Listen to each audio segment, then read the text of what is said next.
Well, hey friends, welcome back. Man, it's windy. It is October 10th today, and it is oddly 77 degrees. So it is warm day. And I've been waiting patiently for a warm day like this for a while now to harvest the rest of the honey from our Flowhive, from our only colony of bees this year that actually did anything with their super. And none of the other supers that I had on ended up having any honey in them. A lot of them got drawn out partially, and then I pulled them a couple weeks ago when I was doing my mite treatments with oxalic acid vaporizer. You can't leave your honey supers on. So I have to, every time I would do my mite treatment, I have to pull all the supers off. I left this one on, but the other ones, once I pulled them, I just kept them off. But I want to start feeding. I'm going to do something a little bit different this year and do some open feeding a couple 100 feet from the bee yard up by the house. And in order to do that, I want to empty the super, get this thing pulled off, because I want this honey, and I don't want it mixed with sugar water, basically. So we're going to collect the honey now. We'll pull this super off, and that way in the coming days I can get started on feeding. So earlier this season I did a dedicated video kind of on the Flowhive and my thoughts on it and kind of how all this whole process works. And no, did I lose one of my tubes?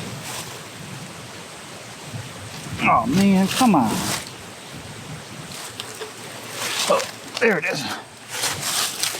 But we kind of went through, we had a big harvest. We pulled 2 gallons of honey from the Flowhive that day. So I'll make sure I link somewhere in this video to that other video if you're curious on this and want to know more about what my thoughts are on the Flowhive and kind of how it works. And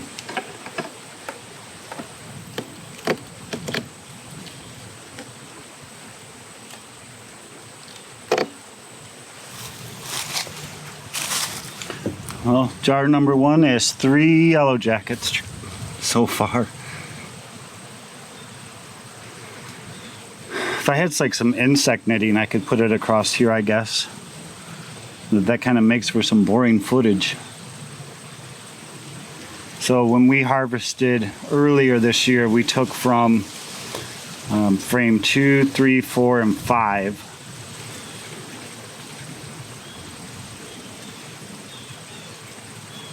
So I'm not expecting much, if anything, to come out of these 4.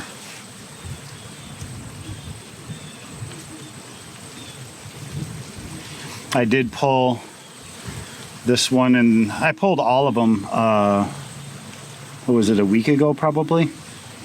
And there was a couple that had one whole side was fully capped, so that's good honey.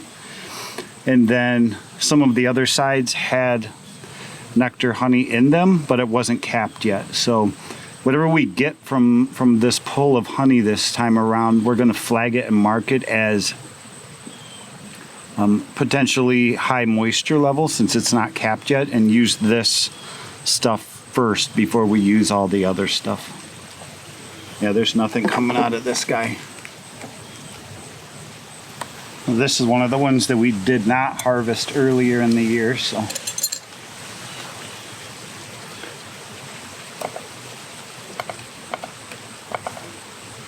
This one will probably have some honey.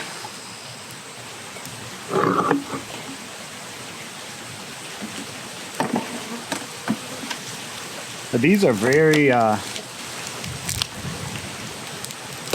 preoccupied today, which is why I don't need my veil on. They're all out foraging. The only reason I thought I may need my suit and my veil is from the yellow jackets, but so far they're more preoccupied with the honey than me. So some of this smells like goldenrod honey. Casualty count so far, 4 dead yellow jackets. Which is good. I hate them stupid things. So I'm really happy with the population levels in all my hives so far this year going into the fall. They're all looking really good, really strong. I did a pretty aggressive mite treatment this fall. I purchased a vaporizer for oxalic acid, and I did that treatment every 5 days for, I think I ended up doing it 6 times. Normally you just do it every 5 days 5 times, and that gives you a 25-day span of treatment.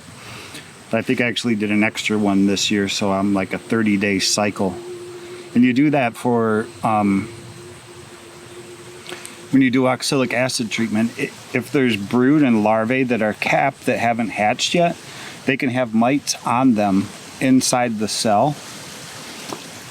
But the oxalic acid can't get inside of there because it's capped still. So by doing your treatment over a long period of time, anything that's capped at any point in time will eventually hatch by the time you're done doing your treatments.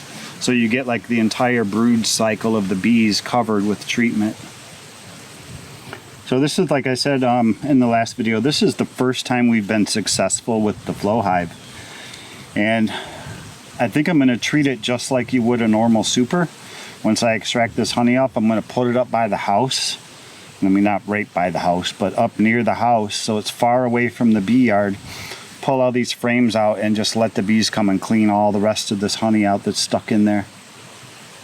Not really a ton of honey in here, which is fine. I didn't really expect a lot, but we'll take whatever we can get. These are the last 2 frames, and one of these was already harvested once earlier this year, so probably won't yield much out of that one.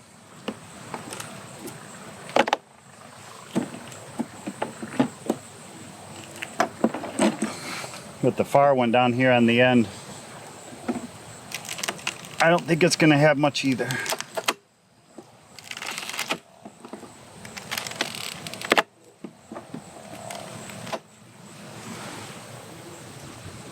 But I've really enjoyed the bees this year.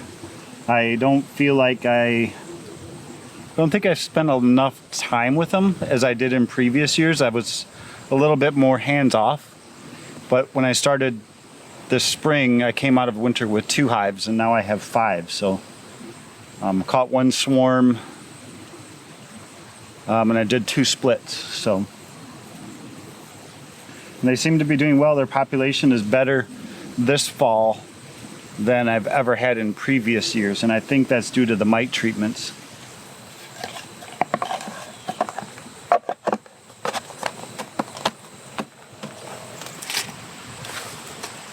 Should be pretty light now.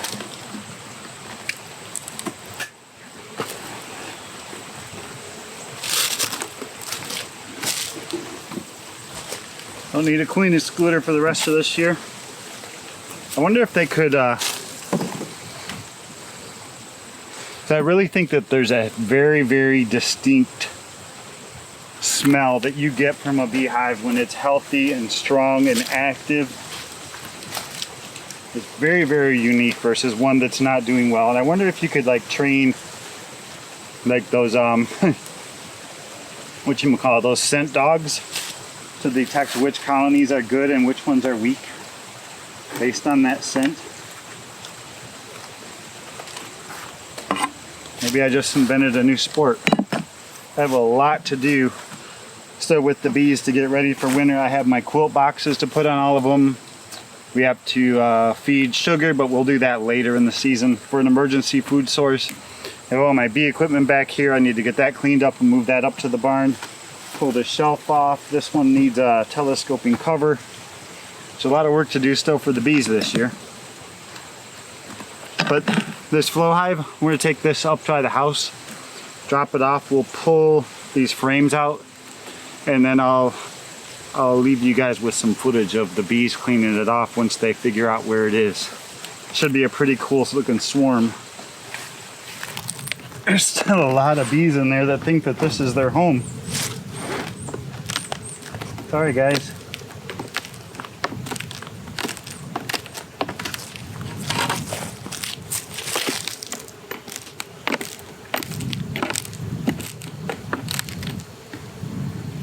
I think between the bees and the yellow jackets, they'll have these frames cleaned out in no time. Yeah, check this out. This is a perfect example of Flowhive. All their caps for their honey are still there, but there's no more honey behind it because it all got extracted out when I cracked those cells open. Another side. All completely capped still, with no honey underneath it. But I still got to figure out how to get these yellow jackets out of here. I think if I use chopsticks, pluck them out. But I might wait till they die. Because otherwise, when you pluck them out, they're just going to come and sting you. But thanks a lot for coming along today to harvest the last of our honey. 2020 honey season has come to an end. I still have work to do out in the bee yard, but we're going to save that for another day when it's cooler, because it's approaching 80 degrees now on October 10th. That's crazy. I'll leave you guys here to watch the bees clean up the rest of this mess, and see you soon.